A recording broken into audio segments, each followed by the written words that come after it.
What if a pack of velociraptors were born in the modern Amazon? Could they rule this forest?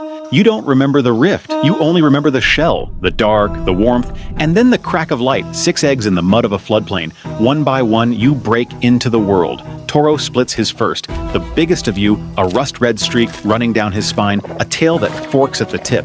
He's standing before the rest of you, even have open eyes. Then Vex, a pale scar already crossing his snout like he was born mid-fight. Sable, black as wet bark, a single white patch at his throat, silent from the first breath. Ren tears out right beside you, small, a tiger-striped tail, huge startled eyes. From your very first second, the two of you move like one animal split in two. Then you, Kesh, the smallest, the fastest, a pale stripe over your left eye, like the forest reached down and marked you to watch it.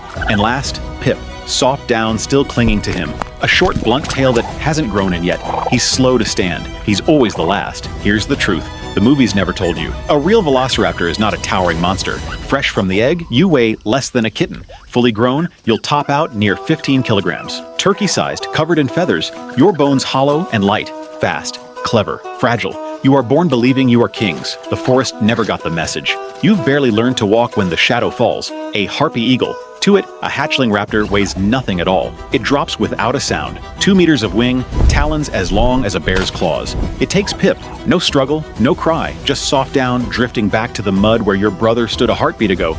You look up, the green closes over him like water over a stone. 6 became 5 before you even understood what a family was. The heat comes for you next. Your feathers were built for cold Mongolian nights, not this wet green furnace. You overheat, you gasp.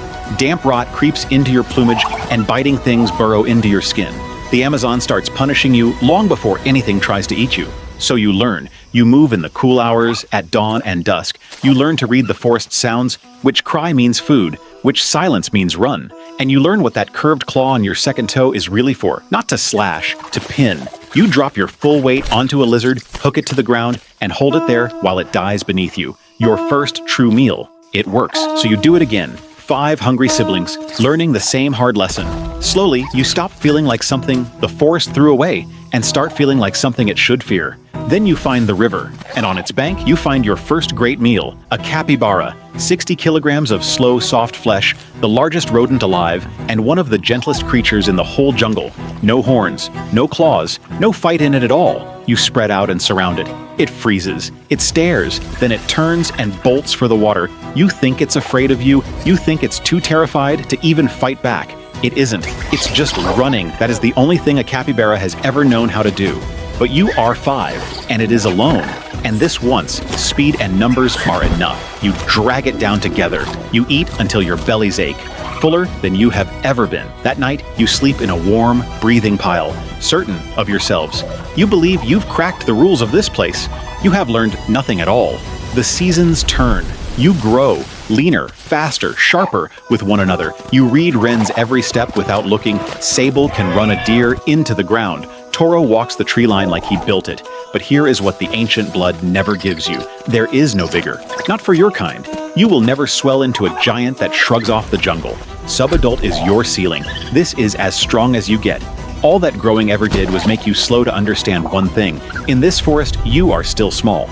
You follow deep tracks into the heart of the forest, big ones. You think you are the hunters now. The jaguar has been watching you the whole time.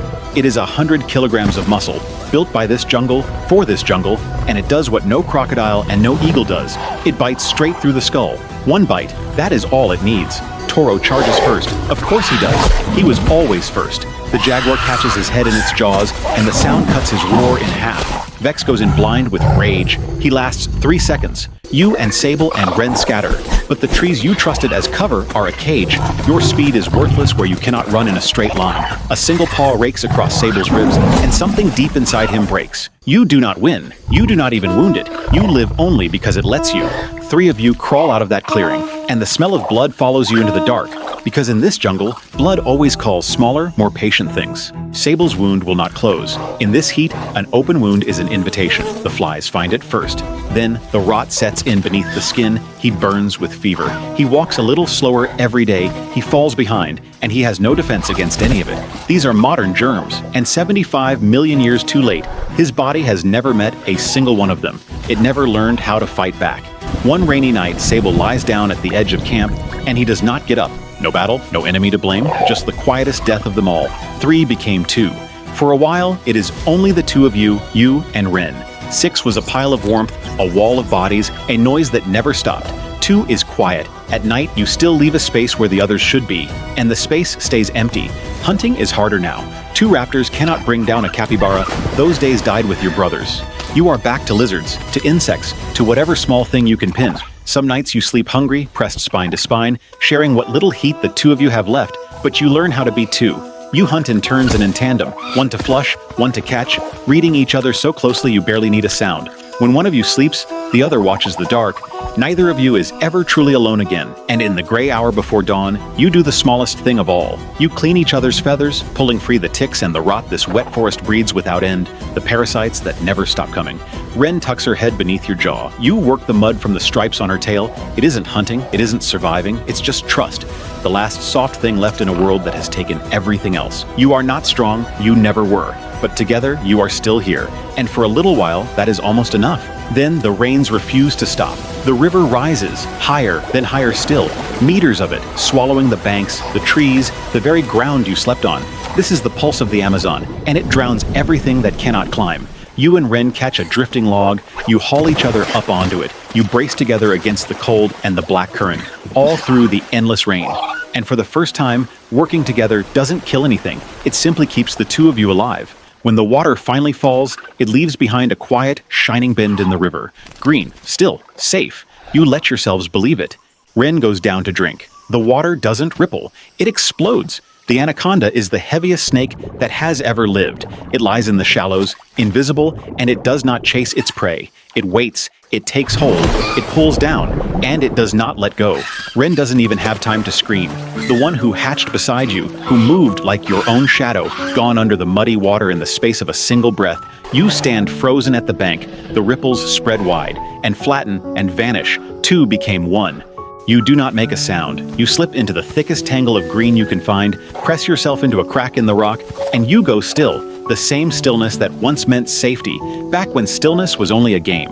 You're tired, a heavy drowsiness pulls you down, and you dream, 6 small shapes tumbling over each other in warm golden sand, beneath an ancient sun that belonged to you. Toro pinning you down, Ren pressed against your side, Pip always a step behind, always fighting to keep up with the rest. A whole world, before this one decided, one by one, exactly how it would take them from you. None of it was ever your fault. You didn't lose because you were weak or slow or small. You lost because you were born into the wrong world. Now you lie alone, in a jungle that was never yours, your eyes open in the dark. The rain closes over the forest, the way the green once closed over Pip, and it does not tell you whether you will live to see the morning.